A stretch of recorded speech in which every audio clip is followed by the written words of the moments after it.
बिस्मिल्लाहिर रहमानिर रहीम। हे समस्त जगतबासी, आज आमी शामीम आली चिश्ती आपनादेर सामने जे आलोचनाटी निये हाजिर हलाम से आलोचनाटी हलो जे मारिफतेर गुप्त रहस्य। मारिफतेर जे आलोचनाटी आपनादेर सामने करब जे जिनिसगुलो अहरह मानुष जाने ना बोझे ना বা অনেক মানুষ তরিকত নিয়েছে, মুর্শিদ ধরেছে বা কিছু সাধনাও করেছে, দেখা যায় এরকম ব্যক্তিরাও এই সমাধান পায়নি বা এই বিষয়ে জানে না। তবে আমাদের অবশ্যই জানতে হবে। সেটি হলো, দেখুন যে মানুষ জানতে পেরেছে, বুঝতে পেরেছে যে আল্লাহকে পাইতে হলে একজন মানুষ বা একজন পীর বা একজন মুর্শিদকে ধরতে হবে, মুর্শিদের কাছে যেতে হবে, নিজকে চিনতে হবে। তো এরকমভাবে মানুষ মুর্শিদ ধরে বা কেউ ধরার পরে সাধনা করে, কেউ অবহেলা করে, কেউ ঠিকমতো শিক্ষা দীক্ষা নেয় না, যার ফলে অনেকের কপালে এটা জোটে না। কিন্তু যারা সাধনা করেছে, যারা আল্লাহর পথে অগ্রসর হয়েছে, তারা অবশ্যই কিছু লাভ করেছে। আর যখনই শুনেছে সে কিছু লাভ করেছে, তখন তার মধ্যে হিংসা এসে গেছে, সে লাভ করে ফেলল। কিন্তু দেখেন, সে যে লাভ করে ফেলেছে আর আপনি যে পাপ করে ফেলেছেন, সেটা কিন্তু আপনি ধরছেন না। যাই হোক, আজকের যে আলোচনাটি হব যে বড় পীরের ঘটনা বলতে গেলে তিনি নিজের জানাজা নিজে দিয়েছিলেন এবং তিনি প্রকাশ করে গেলেন যে নিজের জানাজা নিজে দিয়ে গেলেন। কিন্তু আমি আজকে সেভাবে যাব না, আমি একটু ব্যতিক্রম বা অন্যভাবে যাওয়ার চেষ্টা করব, যেন মানুষ আর একটু গভীর কিছু বুঝতে পারে। দেখেন, মানুষের মধ্যে স্বাভাবিকভাবে বলে থাকে জীবাত্মা, পরমাত্মা, কিন্তু না, মানব দেহের মধ্যে 5টা আত্মা। সেই 5টা আত্মা কিভাবে, যে আরবিতেও 5টা আত্মার নাম আছে, সাংস্কৃতিক ভাষাতেও 5টা আত্মার নাম আছে। আর সেই 5টা আত্মা দিয়েই 5টা জিনিসের তৈরি। যদি পাক পাঞ্জাতন বলি, হ্যাঁ, যদি আগুন, পানি, বাতাস, মাটি, আলো, এটা বলি, হ্যাঁ, এটাও চলবে। যদি বলি জীবাত্মা, পরমাত্মা, আত্মা রামেশ্বর, এরপরে আছে আরও আছে বোধ আত্মা। তো এই 5টা আত্মা দিয়ে দেহ তৈরি। তো এখন বিষয় হলো, 5টা আত্মা দিয়ে যদি দেহ তৈরি হয়ে থাকে, তাহলে এই 5টা আত্মার যে বিষয়টা দেখেন, যে এই 5টা আত্মাই আমাদেরকে পবিত্র করতে হবে। তো এখন দেখা যায় যারা পানি দ্বারা ওযু করে এই দেহটাকে বা এই মাটির, শুধু যে মাটির যে খাঁচাটা, এটাকে কিন্তু ধৌত করছে। মূলত মাটির খাঁচাকে কেন ধৌত করব? এখানে ধৌত করতে হবে এই দেহের মধ্যে আরো 5টি দেহ আছে, সেই 5টি দেহকেও আমাদের ধৌত করতে হবে। আচ্ছা, এরপর কি হবে? কোরআনে আল্লাহ কি বলেছে? যে নিজেকে পবিত্র করলো সেই সফল কাম। শুধু মাটির দেহটাকে ধুয়েছি, এতে কিন্তু পবিত্র না, আর এতে কিন্তু সফল কাম নয়। তবে পঞ্চ আত্মাকে যে পবিত্র করেছে সেই সফল কাম হবে। আচ্ছা, এখন যে কথাটি বলবো, দেখেন যে বড় পীর 60 জন শিষ্যের বাড়িতে ইফতার করেছে। 60 জন ভক্তের বাড়িতে ইফতারি করেছে, সে তো একজন। সে যদি একজন হয়, তাহলে 60 জন বাড়িতে কিভাবে ইফতার করলো? আচ্ছা, যে দেখেন, একটা মাটির খাবার, যেমন একটা খোরমা আছে বা পেঁয়াজি ফুলুরি আছে বা ভাত তরকারি আছে, এগুলো যদি আমি আমার মুখে দিই, তাহলে আমার মাটির দেহের মধ্যে এই মাটির খাবারটা গিয়ে পৌঁছালো, মাটির দেহের মধ্যে এটা ঠেকে গেল। বড় পীর যে কোনো একটি জায়গায় বা একটি ভক্তের বাড়িতে এই দেহ নিয়ে তিনি খাবার দাবার খেয়েছিলেন। তাহলে আরো 59টি দেহ কোত্থেকে পেল? যে ভক্ত যখন খাবার দিল তখন তাকে খাইতে দেখেছে। তাহলে তিনি তো বায়ুতে ভাসমান আত্মরূপে আরো 59 জনের বা 59 জন ভক্তের বাড়িতে পৌঁছে গেল। তো সে বায়ুতে ভাসমান, বায়ুর মধ্যে আমি যদি কিছু রাখি তাহলে কিন্তু পড়ে যাবে। তাহলে সেখানে দেখা হয়েছে কি, সে এই খাবারগুলো তার ভক্ত তাকে গুরুকে খাইয়েছে। তার গুরুকে যদি খাইয়ে থাকে তাহলে 59 জনের বাড়িতে এই মাটির দেহ যায়নি, গিয়েছিল কি সেই বায়ুতে ভাসমান সেই আত্মরূপে তিনি গিয়েছিলেন। তাহলে এই খাবার দেওয়ার পরে এ তো মাটিতে পড়ে যাওয়ার কথা। হয়তো ভক্তের চোখে দেখতেছে আমার গুরু হাজির, কিন্তু সে তো বায়ুরূপে আত্মরূপে সেখানে হাজির হয়েছে।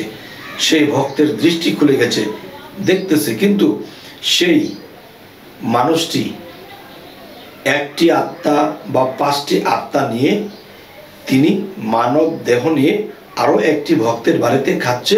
59 জনের বাড়িতে তিনি কিভাবে খাইলেন? এবং সমস্ত 60 জন ভক্ত যখন একাত্র হয়েছিল তখন কিন্তু বলেছিল যে আমি আমার গুরুকে বা বড়পীরকে আমি ইফতার করিয়েছি। সে বলতেছে তুই মিথ্যে বলছিস, আমি খাইয়েছি। সে বলতেছে তুই মিথ্যে বলছিস, আমি খাইয়েছি। আমার বাড়িতে গিয়েছিল বড়পীর। তো এখন সবাই বলতেছে এই কথা।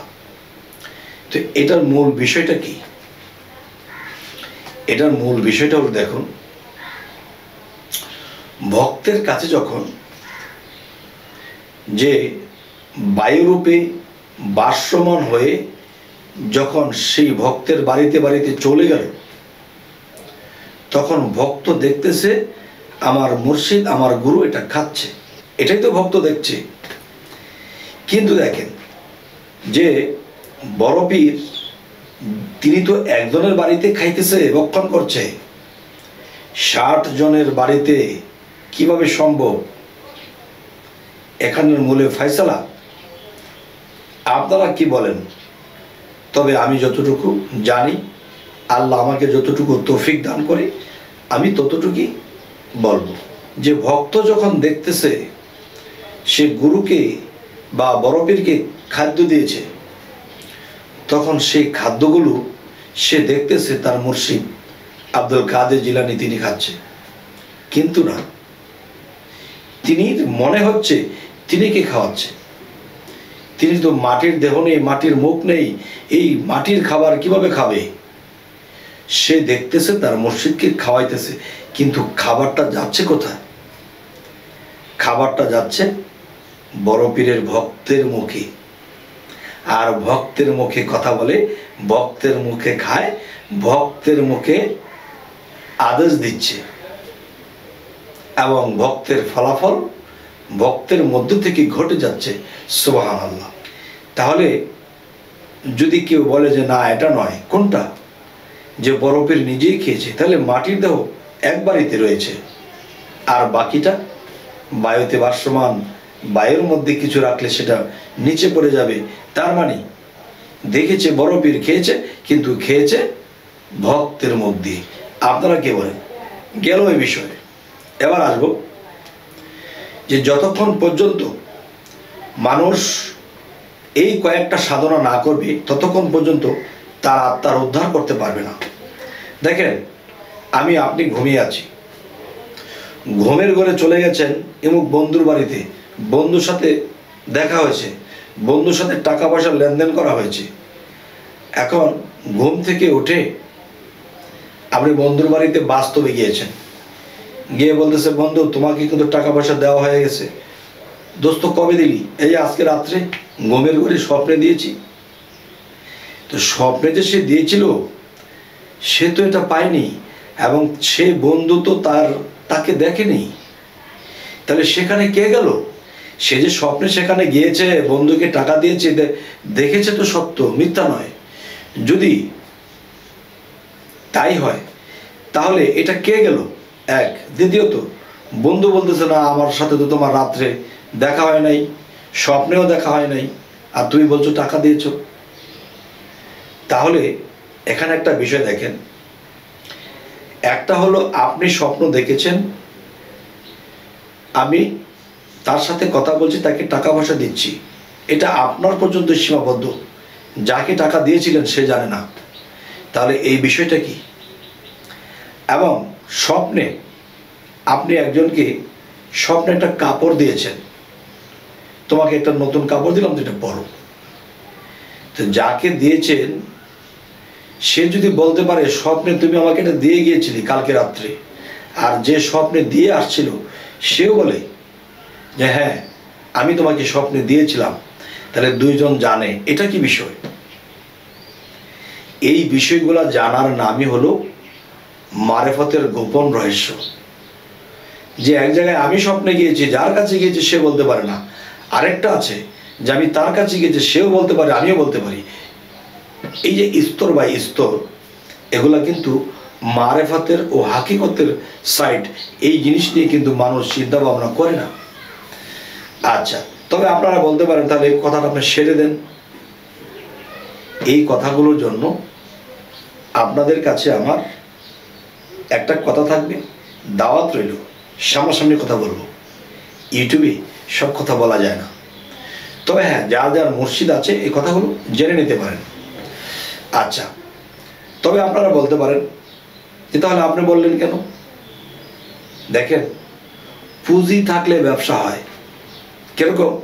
আপনি আপনার মসজিদের বাড়িতে গিয়েছেন, এখন যাওয়ার পরে কিছুই মনে নাই, কি জানি বলবো, বাড়িতে আসে পড়ছেন, বাড়িতে আসার পরে করে আমার গুরুকে তো এই কথাটা জিজ্ঞাসা করতাম, আহারে মনেই নাই, বা আমি জিজ্ঞাসা করব কি, তা আমি কোনো জিজ্ঞাসার মতো কোনো কথা খুঁজে পাই নাই। তখন কি হলো যে পুঁজি ছিল না, কি জিজ্ঞাসা করবেন? পুঁজি প্রয়োগ করলে কিছু আসে। আমার মুর্শিদকে আমি কিছু বলতাম, আমাকে কিছু দিত, বলতে পারি নাই। তাহলে আজকের এই কথাটা আপনাদের পুঁজি হিসেবে কাজ করবে যারা এই বিষয়টা না জানেন। এবার আসি, মানুষের ভিতরে মানুষ, তার ভিতরে সাই, তারে পাইবার জন্যই কিন্তু আমরা মুর্শিদ ধরতে যাই। এখন আমি মানুষ, তার ভিতরে একটা মানুষ, তার ভিতরে আরেকটা মানুষ। তাহলে এই তিনটা মানুষ আছে আপনার মধ্যে, জ্ঞান বিবেকের মধ্যে আছে। আরো আছে পাঁচটা মানুষ। সেই পাঁচটা মানুষ কি কি? আপনার পঞ্চ আত্মা, পঞ্চ কালারের, পঞ্চ পাওয়ারের এবং পঞ্চ বা পাঁচ ধরনের।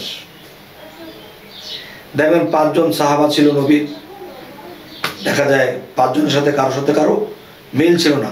পাঁচটা কালেমা পরে দেখেন কোনো কালেমার সাথে কোনো কালেমা মিল নেই।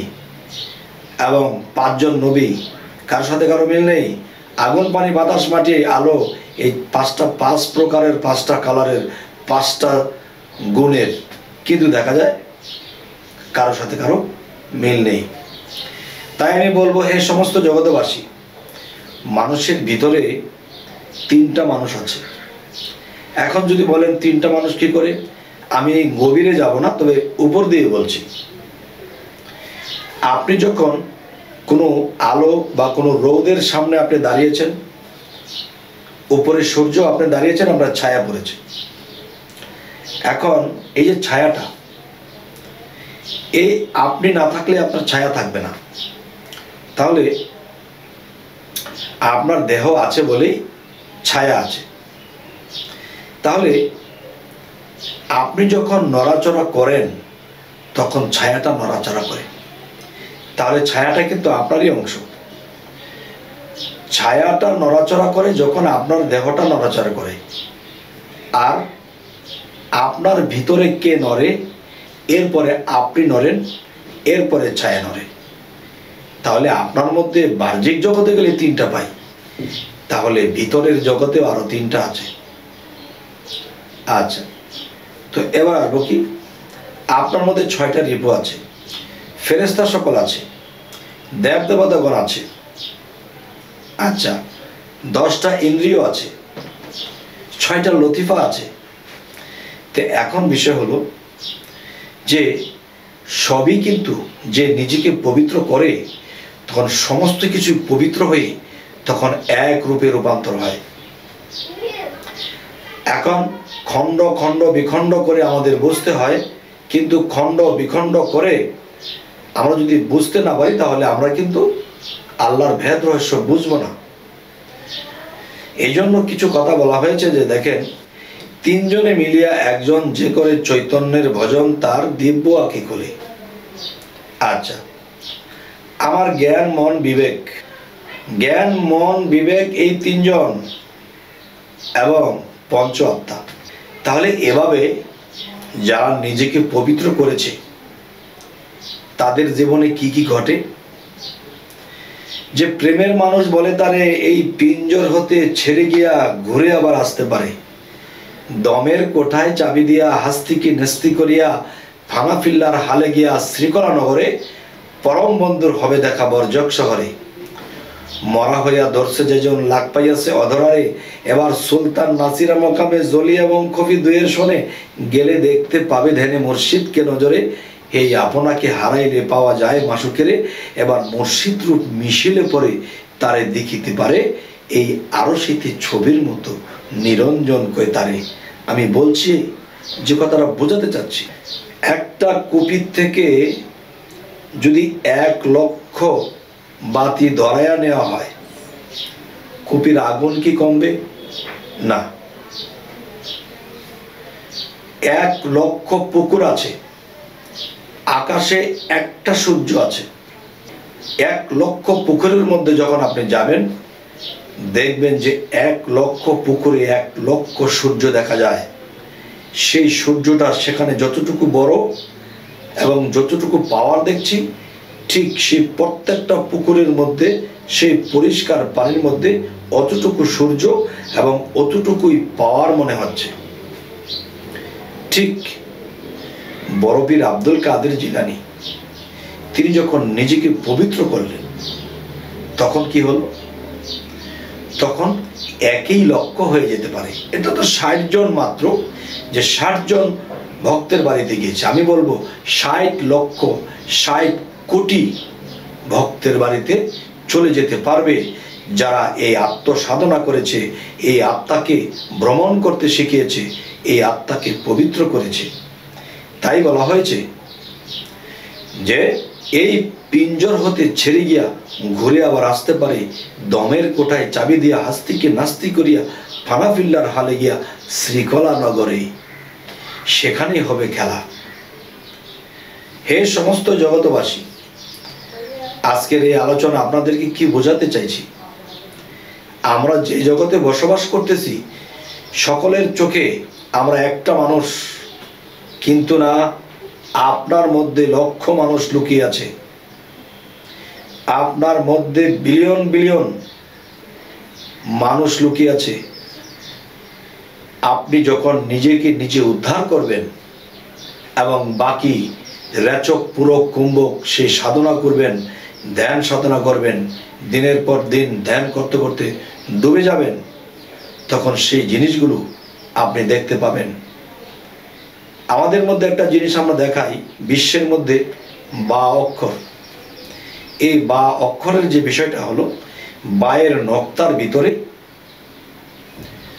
বিলিয়ন বিলিয়ন কোটি কোটি ছাড়িয়ে যাবে, আরো বেশি হবে, অগণিত বিশ্ব সেই বা হরফের নক্তার ভিতরে লুকিয়ে আছে।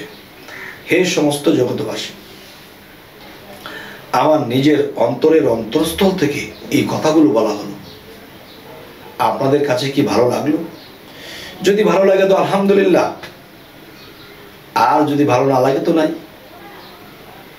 যদি আমাদের চ্যানেলের এই আলোচনা আপনাদের ভালো লেগে থাকে তো অবশ্যই সাবস্ক্রাইব করে নেবেন, যদি ফেসবুক হয় ফলো করে নেবেন। সকলেই ভালো থাকবেন। আল্লাহ হাফিজ।